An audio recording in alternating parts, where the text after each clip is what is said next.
Assalamualaikum warahmatullahi wabarakatuh. Perkenalkan, nama saya Anindito Farisuri, NIM saya 2125249. Di sini saya akan menjelaskan tentang studi kasus dengan selection sort. Sebelum masukinya, kita perlu mengetahui pengertian selection sort, yaitu merupakan pengurutan dengan konsep memilih elemen dengan nilai paling rendah dan menukar elemen tersebut dengan elemen ke I. Nilai dari I dimulai dari 1 ke N, yang dimana N merupakan jumlah total elemen dikurangi 1. Langsung masuk ke studi kasus dan solusinya menggunakan selection sort. Studi kasus selection sort, saya mengambil studi kasus tentang pengurutan tinggi badan pada anak.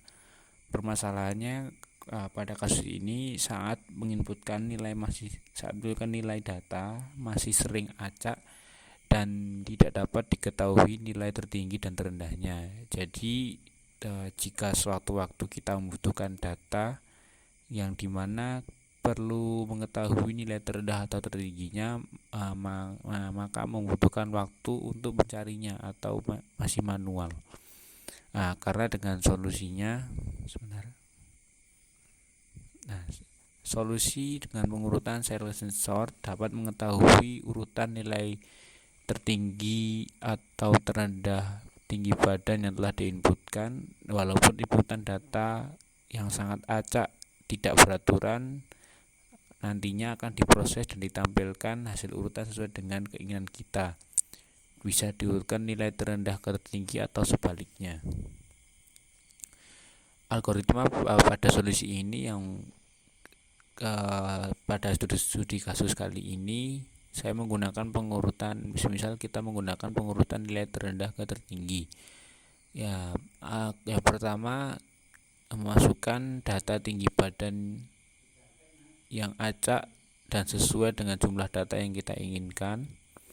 Selanjutnya, yang kedua, setelah masukkan nilai data maka terjadi proses selection sort. Di dalam selection sort terjadi pertukaran data agar supaya berurutan dengan yang kita inginkan. Dan yang terakhir, setelah data melewati proses pengurutan, maka selanjutnya menampilkan hasil pengurutan data dari nilai terendah ke nilai tertinggi, karena di sini kita ingin mengetahui nilai terendah dan hingga tertingginya. Untuk mengetahui proses selection sortnya, di sini saya akan mencontohkannya. Sebagai contoh, kita memiliki data tinggi badan dengan urutan acak sebagai berikut: 20, 13, 10, dan 9. Maka prosesnya yang pertama yaitu sebelum masuk ke proses, kita perlu mengetahui terlebih dahulu letak indeks. Indeks 0 adalah 20, sedangkan indeks 3 adalah 9. Selanjutnya, melakukan pengecekan indeks ke 0 dengan seluruh indeks untuk mencari nilai terendah. Karena nilai terendah berada pada indeks ketiga, yaitu angka 9, maka posisinya ditukar dan hasilnya menjadi sebagai 9, 13, 10, 20. Karena urutan datanya masih belum berurutan, maka masuk ke proses selanjutnya, kemudian berpindah ke indeks 1 dan melakukan hal yang sama seperti sebelumnya dan mendapat nilai terendah pada indeks kedua, yaitu angka 10, dan posisinya ditukar menjadi sebagai berikut: 9, 10, 13, dan 20.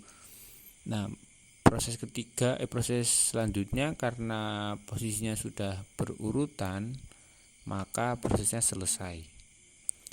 Untuk lebih jelasnya, saya akan mencontohkannya pada file C++, di mana saya sudah membuat nantinya data akan berurutan ascending atau dari nilai terendah ke nilai tertinggi. Seperti yang kita lihat di sini, saya silakan saja supaya lebih paham. Di sini sorting tinggi badan. Di sini memunculkan masukkan jumlah data anak yang ingin dimasukkan, yaitu berapa banyak data yang ingin kita masukkan. Misal kita ingin masukkan angka 5 jumlah data 5. Masukkan tinggi badan anak ke 1. Misal di sini kita menginputkan data tidak perlu urut, acak saja, semisal 90, enter. Akan anak kedua semisal 56, masukkan tinggi badan anak ketiga misal 20, 80, 70. Setelah menginputkan data acak, maka masuk ke proses selection sort dan menampilkan hasilnya. Berikut hasilnya. Tinggi badan setelah diurutkan berdasarkan data tinggi. Yang pertama 20 cm, yang kedua 56, yang ketiga 70, yang keempat 80, yang kelima 90 cm. Nah, itu solusi yang dapat saya sampaikan untuk studi kasus pengurutan nilai tinggi badan anak. Saya rasa cukup sekian. Banyak salah saya minta maaf. Wabillahi taufiq hidayah. Assalamualaikum warahmatullahi wabarakatuh.